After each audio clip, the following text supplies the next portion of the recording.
Many years ago in Philadelphia, Albert E.N. Gray delivered a speech to a group of sales executives in which he defined the common denominator of success. He told his audience about the one factor present in every success story that has ever been written, and he gave in part the answer to one of the most perplexing questions of our time. Why, in a world where success is available to everyone, do so few succeed? His answer went something like this. Success is something achieved by the minority of men, and it is therefore unusual and not to be achieved by following our usual likes and dislikes, nor by being guided by our natural preferences and prejudices. In other words, success cannot be achieved by just doing what comes naturally. Gray then said that the common denominator of success is forming the habit of doing things that failures don't like to do. Let me repeat that. The common denominator of success, the determining factor in outstanding achievement of any kind, is forming the habit of doing things that failures don't like to do. What are these things? Well, they're the same things that you and I, even the most successful of us, don't like to do. In selling, for example, the list would include regular systematic prospecting, thorough preparation for each sales presentation, a definite program of study and self-improvement, and perhaps most important, making the best possible use of our time. How are successful people able to form the habit of doing these things regularly, while failures seldom do them at all, much less form the habit of doing them? The answer is quite simple. Successful people are influenced by the desire for pleasing results. Failures are influenced by the desire for pleasing activities. They're inclined to be satisfied with such results as can be obtained by doing things they like to do. Now, early in his career, the successful person forms the habit of planning his days in advance, sticking to that plan if possible, and getting the greatest good out of every available hour. I'm certain you'll agree that this isn't as easy as it sounds. There are distractions that tend to undermine even the best plans. There's often something we'd rather do than our work. Now, it would seem to be natural to yield to these distractions, to allow ourselves to get wrapped up in some unproductive activity. But remember, success is unusual, and not to be achieved by following our usual likes and dislikes. The hours we spend on the job are devoted to many different acts. These acts can be grouped under one of two categories, goal-achieving or tension-relieving. Now, goal-achieving acts are usually productive. In sales work, for example, prospecting, preparing for presentations, calling on clients and prospects, following up on sales, and studying for self-improvement all come under this heading. Under the heading tension-relieving acts are frequent coffee breaks, long unproductive lunch hours, and unnecessary conversation with people who are not connected with our job. Productive goal-achieving acts lead to pleasing results, while unproductive tension-relieving acts are merely pleasing activities and do nothing to move us forward. Of course, people need to relieve their tensions, too. They need coffee and lunches, but one of the secrets of success is knowing how to keep our unproductive time to a minimum while concentrating on those acts that are most productive and lead to pleasing results. We all know people who claim that a few hours a day is all they really need to put into their jobs in order to get along. Well, obviously, they're mistaken, and their mistake often costs them the success that could be theirs. There never has been, there is not now, and I don't believe there ever will be a time when a person can achieve anything outstanding by working only a few hours a day. Success doesn't come easily. It requires hard work and dedication and time. All of us have a tendency to waste time. Maybe it's because we don't realize that it's one of the few really precious things we'll ever own. Every day and every year, everyone starts out with exactly the same amount of time. The way people make use of their time shows up in the results they achieve. I have a neighbor who regularly spends quite a bit of time developing himself and his professional abilities. Where does he find the time? He finds a few minutes here, an hour there, and 20 minutes somewhere else, and when he finds it, he asks himself, what's the best thing I can do with this time? He takes every opportunity to learn more about his business and his career.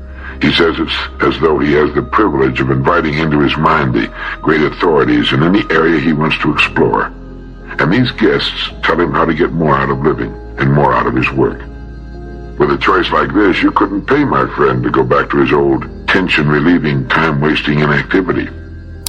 Yes, time is available for us to use, and it's up to us whether we make a habit of using it wisely. One of the easiest ways to form the habit of making a wise use of time is to think for just a moment before we begin a new activity. Pause and think, now what kind of act is this to be? productive, goal-achieving, or tension-relieving. You might want to keep track just to see how you're measuring up. Do this often enough, and the wise investment of time becomes a habit, the habit of acting in your own best interest. The common denominator of success is forming the habit of doing what failures don't like to do. And the thing failures dislike most is making the wisest possible use of time, one act at a time, all day long. Form this habit, and as William James put it, you will wake up one fine day to find you're among the competent ones of your generation. This Earl, as General Sherman said, war is hell, and anybody who's ever been close to one will agree with that. However, war, or the prospect of war, has motivated our scientific and technological people to some almost unbelievable achievements. Compare, for instance, our old World War II anti-aircraft guns with the new rocket-powered air defense missiles. As a young Marine in the Pacific Theater, I stood on the deck of the old battleship Arizona watching our anti-aircraft guns turn the sky black with air-burst explosives. But I didn't see many hits. As a matter of fact, I didn't see one hit. Nowadays, though, we have computer-launched, rocket-powered, heat-attracted missiles. Once launched, these missiles home in on their prey, reacting to the target's engine heat. Being self-propelled, they track the enemy with deadly precision, and regardless of its speed or evasive action, almost always score a hit.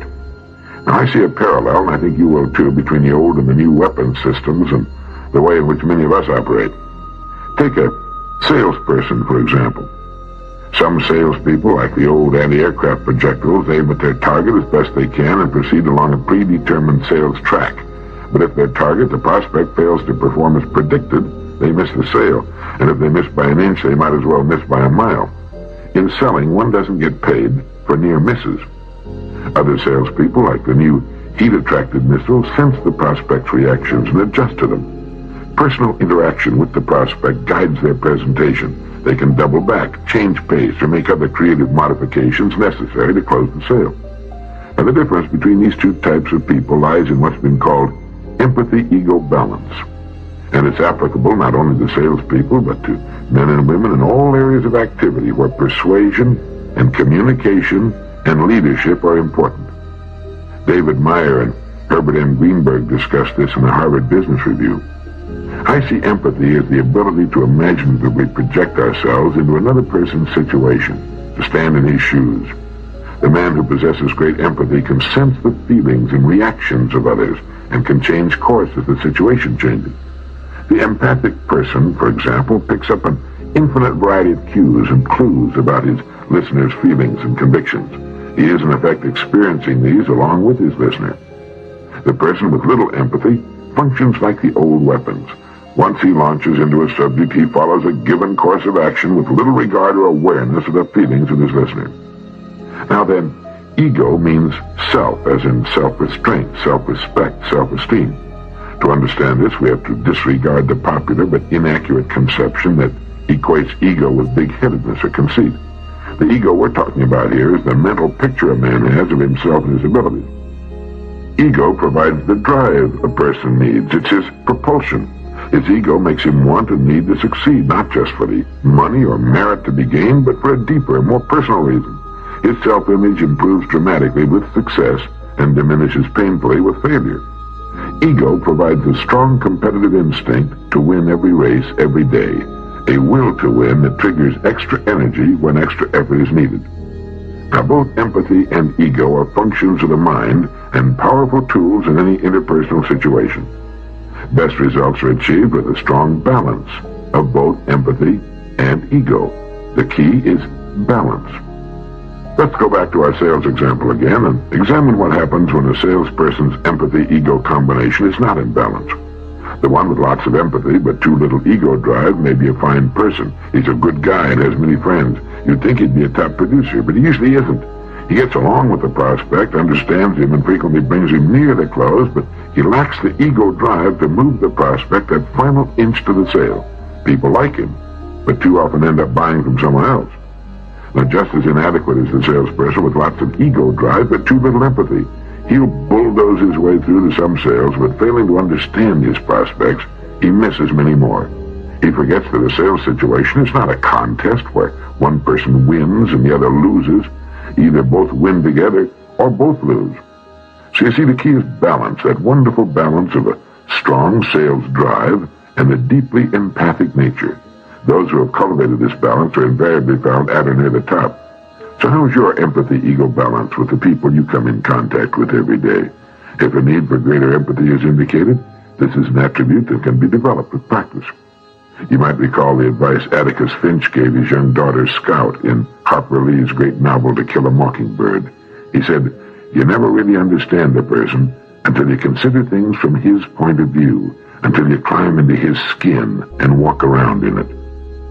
Remember, everyone needs friendship, prestige, independence, achievement, and group membership. And in addition to these universal needs, each individual has his own particular interests and desires. Keeping his needs in mind will help you see things from his point of view, get a feeling of what's taking place inside his skin. Trust that feeling, act on it, and you'll find your empathy increasing with use and practice. To become stronger in the ego department, you might consider that all the great leaders are individualists with a healthy degree of self-esteem. Reasonable egotism is part of character and strength. Don't demean it in yourself or others. Reflect on what others have accomplished, men having no greater opportunity or personal resources than you now command. Your ego drive will increase with an increase in your knowledge of the range of accomplishments you can achieve. An improvement in your self-image, a raising of your goals, will open the door in the wall you may have unknowingly built around yourself by past performance, past environment, past thinking. The man or woman of a strong empathy-ego balance is dynamic and self-reliant, has endless drive and energy, and is concerned about other people and himself. He's mentally balanced to solve the problem, achieve the objective, hit the target. Such a person is a guided missile who's more wonderful than any scientific development man can ever dream of. And this kind of person is a great person to be with, or to be. This is Earl Nightingale, and thank you.